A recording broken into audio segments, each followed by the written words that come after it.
10 Dinge, die Sie nicht tun sollten, wenn Sie im Kino sind. Aus, aus, aus, aus, aus, aus.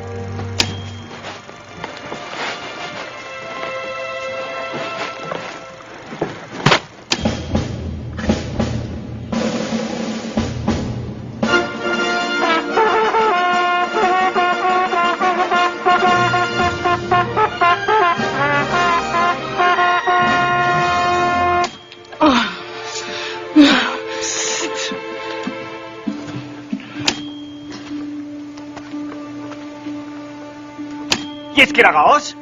Jetzt geht er in die Küche. Jetzt macht er den Schrank auf.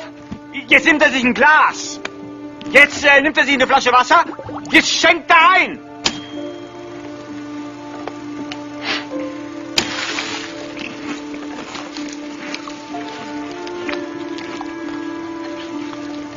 Und am Schluss stirbt er und sie bringt sich um und keiner findet den Schatz. Also dann viel Spaß.